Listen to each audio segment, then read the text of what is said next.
Ce cette bataille de clans, cette guerre de clans au sein du parti historique, en tout cas pour la cause noire, l'ANC, comment impacte-t-elle cette bataille? Comment impacte-t-elle aujourd'hui la conduite des affaires de l'État? Oui, bah, on sent pour la plupart que l'État est assez absent parce que la plupart des officiers de l'État sont membres de l'ANC qui sont maintenant en train de faire de la politique au sein de leur parti, en train de se préparer de côté et d'autre pour avoir le plus grand nombre de délégués favorables à l'une faction ou à l'autre pour envoyer à cette conférence qui se passe en décembre. En même temps, il y a aussi beaucoup d'argent qui se joue. Hein. Les votes sont achetés lors de ces conférences.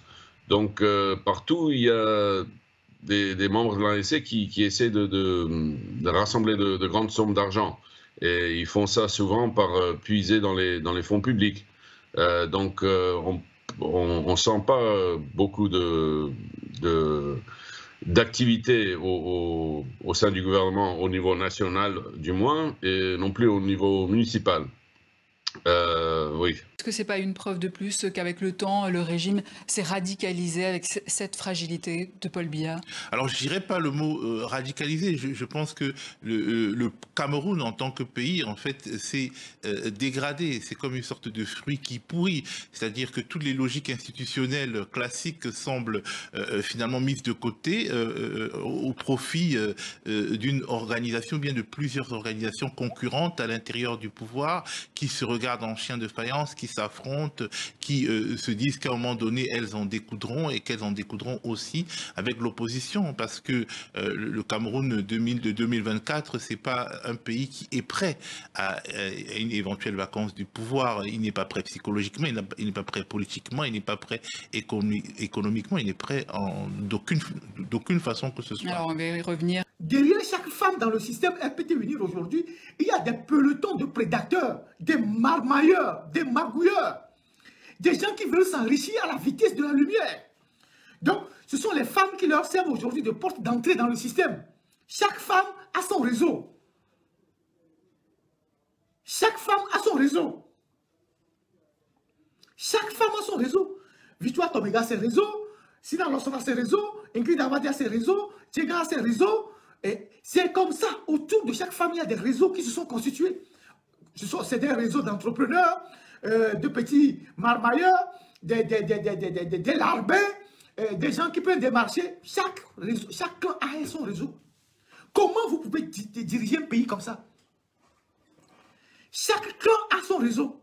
Et chaque clan fait le lobbying pour influer sur les décisions. Aujourd'hui, le camp qui tient la dragée haute, c'est le camp de Ingrid. Elle a réussi à placer un de ses proches au ministère des Finances. Elle a placé un de ses proches à l'INAM. Elle-même, elle contrôle tout un circuit, la brasserie, l'hôpital, les villas et tout ça. Le camp Tomega est en train de chambouler un peu. Le camp de Sina est solide. C'est derrière, il y a chaque camp. Et les camps là ne s'entendent pas, se font des guerres. Chacun essaie d'agir sur le monsieur pour faire passer les décisions. Il y avait le camp de l'ancien ministre de la Défense et l'autre n'a pas fait long feu. Ils l'ont mis dehors. Donc chacun a son camp. Comment un pays qui est gouverné comme ça peut produire des résultats? Il n'y en a pas. Il n'y en a pas. Donc quand vous êtes dans un camp, n'allez pas dans l'autre camp. C'est comme ça que ça fonctionne. Et chaque camp a aussi ses journalistes.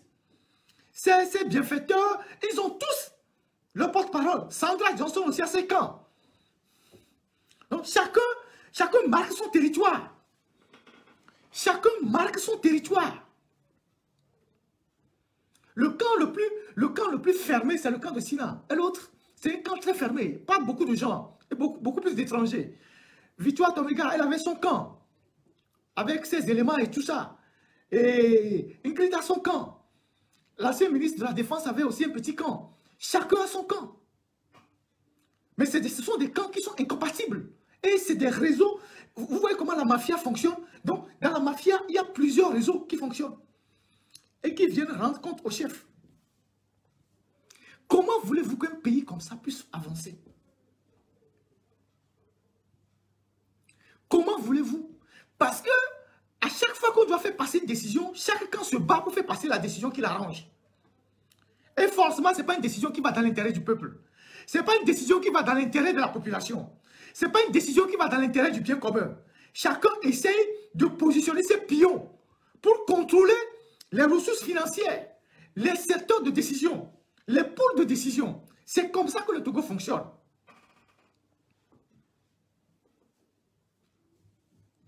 Comment voulez-vous qu'un pays comme ça puisse produire des résultats? Il n'y en aura jamais.